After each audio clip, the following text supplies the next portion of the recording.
So there is some big news in Canada. And of course, when there's big news in Canada, I want to talk to historian and YouTuber Christo Aivalis to break it all down. Christo, welcome back to the show. Thanks for having me again. So this dropped yesterday.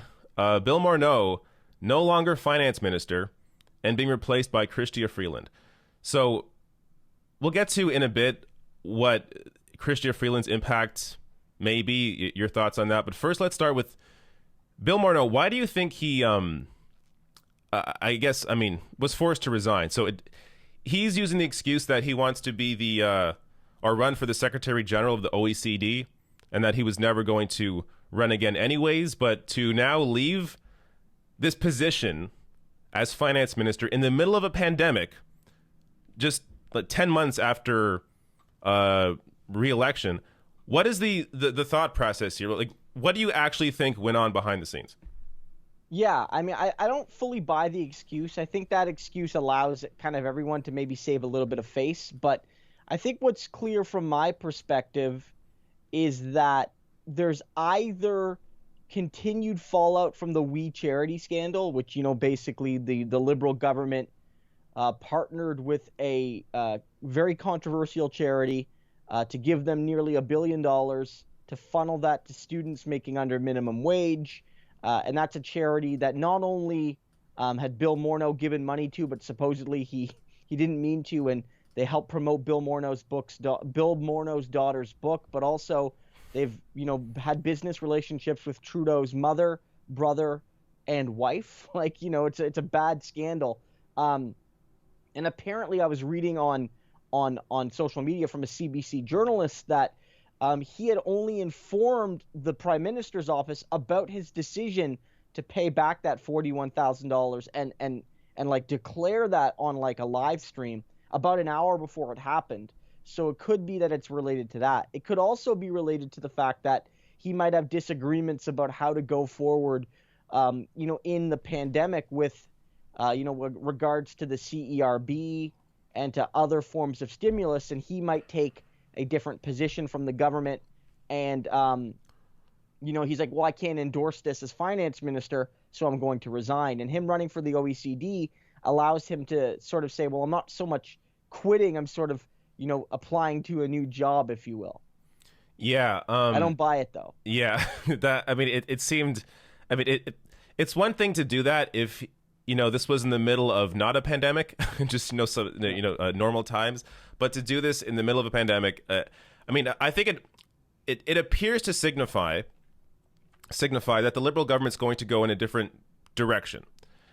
Do you buy that? Do you think Chrystia Freeland, do you think there's going to be maybe an extension of the CERB? Do you think there's going to be or how do you view a finance minister, Chrystia Freeland? How do you view that as different than what maybe a Bill Morneau would continue to do during this crisis?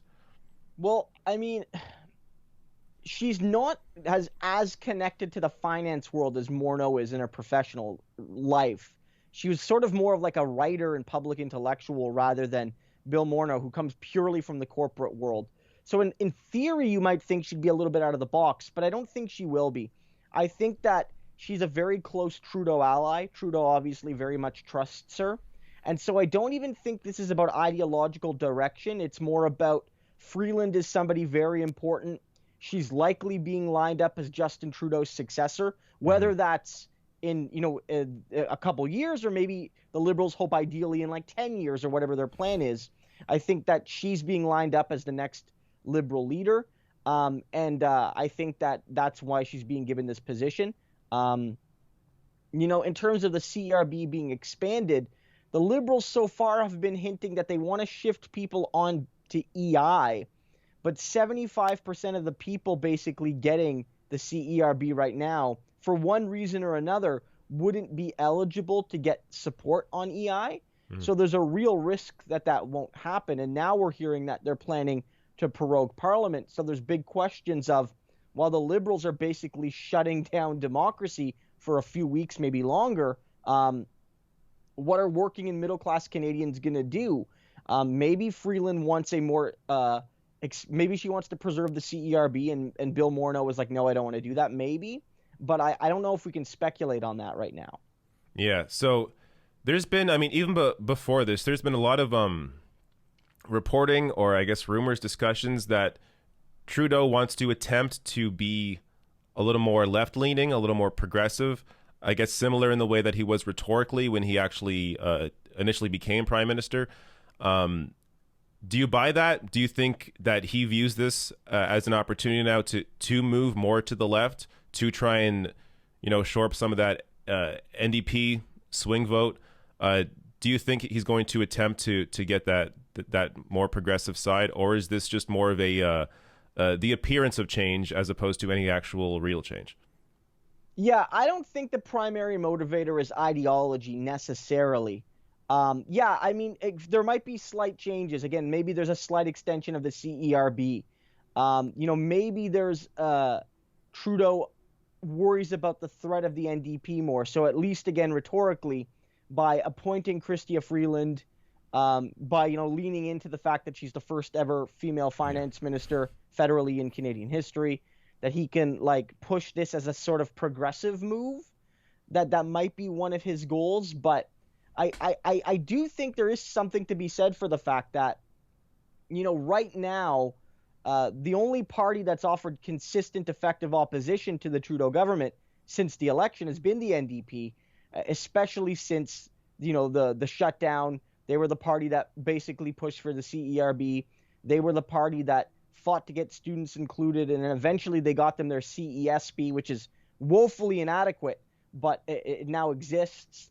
And I think Trudeau probably does worry about optics and about giving Jagmeet Singh more ammunition to basically say, look, the government is letting working and middle-class Canadians, float adrift while their jobs aren't back yet. And I think that maybe that's part of this. But again, I don't see a substantive ideological difference between Bill Morneau and Chrystia Freeland. We have to remember Chrystia Freeland is one of the most zealous anti-democratic ministers in the Western world. And I mean that without hyperbole. I mean, she has been more coup-friendly she's been as coup-friendly as any cabinet minister in the Trump cabinet. Just wanting to support coups in Bolivia, in Venezuela, all over. She's a menace to democracy. So I don't necessarily see her as we're going to push to the left. We've seen what she's done to left-wing movements in Bolivia. I have no hesitation that that's her goal, if it needs to come to that, even here in Canada. Yeah, it does really feel like this again is more of an attempt to make people think that there is, this progressive change, or this veneer of, hey, look, we have the first female, finance minister here. This is kind of the angle with a lot of what Trudeau has done, is have this this initiative for diversity, but really not having anything beneath it that's any different than the status quo when it comes to a Liberal government. So this does feel very similar just to what Trudeau has already been doing in that sense. But so now that Morneau's gone, how do you view his legacy? How do you think he'll be viewed in terms of, going forward, looking back on this time? How do you think he'll be viewed as the job that he did with Trudeau? Yeah, well, just before, I want to just go back to that because, we talk about the diversity, but we remember that, Jody Wilson-Raybould and Jane Philpott, who were, women, and this wasn't the only reason they were in cabinet, of course, but they were celebrated as part of a more diverse and gender parity, a gender-balanced cabinet. And yet when they spoke out against the government and their ethics violation, they were thrown to the curb by Trudeau and the rest of cabinet and the rest of caucus. And even Selina César-Chevanne, who was not in cabinet, but she was a prominent Liberal backbencher in the last parliament, who decided not to run again, said that, when Bill Morneau decided to leave politics, Justin Trudeau backed his future. What about a lot of the other Liberal MPs who are women and people of color? I wonder why he didn't do that. And so I think that there's a lot of hypocrisy with Liberal diversity. And I think that what matters most to Trudeau is, can I throw you under the bus to cover my own butt? And two, will you do what I say? Or will Yeah. you do what the people who tell me to do to say? You know what I mean? Yeah. So that's what I think it's about. But in terms of Morneau, I really do feel that like he's kind of going to be forgotten. Like he's not going to go down as one of the famous finance ministers. Because for maybe some of our, our shared American viewers that are watching, in Canada, the indisputably the second most important person in the federal government is the finance minister. It's not the deputy prime minister. It's not any other position. In the US, maybe it's secretary of state.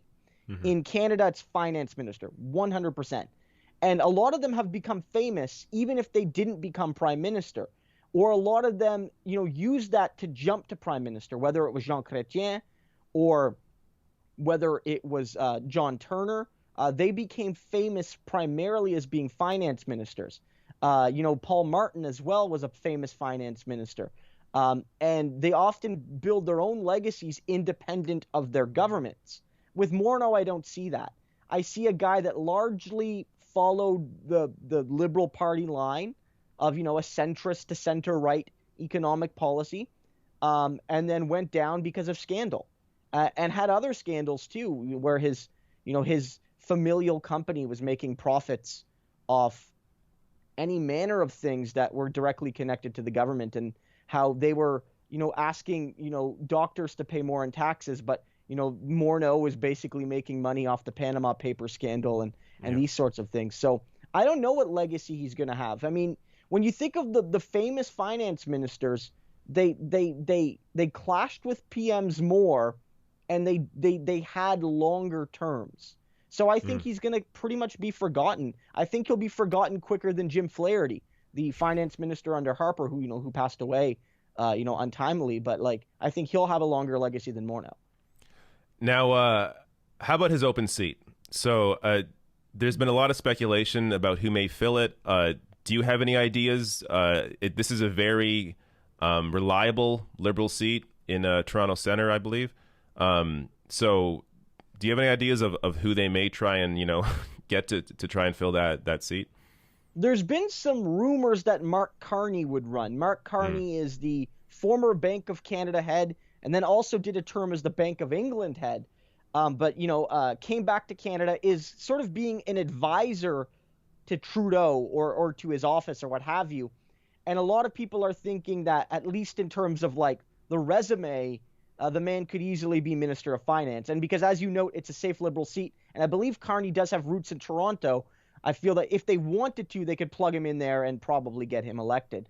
But I'm not sure if that's the move, and I've heard other people say that, Carney isn't considering that right now. He has other objectives and priorities, and he doesn't want to show any conflicts of interest. I haven't heard any rumors, but as you know, because it is seen as a very safe Liberal seat, you're going to see a lot of people maybe show interest, because much like a very blue or a very red primary, it might be seen as, the party nomination actually clinches your seat. Although I will give a couple caveats there, that we do live in tumultuous times. It is a very wealthy part of Toronto, but it's also very cosmopolitan. And it is the sort of riding that the NDP can win. The NDP has won that riding provincially back in 2018. Suze Morrison, who's a rather, left-wing NDP MPP. And it is the sort of riding that if any party's going to challenge the Liberals, although it's probably unlikely, it'll be the New Democrats. And because it's a by-election, there's greater volatility. So would I bet money against the Liberals losing? No. But whereas I would say it would basically be 100% in a regular election, I would say maybe it's 95 now. Well, Christo, this has been a great discussion. I always like talking Canadian politics with you, as rare as it is for us nowadays with everything going on. But it's great having you on. Let people know where they can find you. Yeah, you can find me here on YouTube. David will probably throw a link in the description, but it's just Christo Aivalis. If you search that, that's the channel name. You can also just find me Christo Aivalis, one word, on Twitter. And you can also find me if you just search Christo Aivalis on Facebook. You'll find me there. I have both a personal account and, a page. So you can follow that and, connect with me on social media. Yep, I'll have all those links below. And once again, thanks, Christo, for coming on. Thanks for having me again.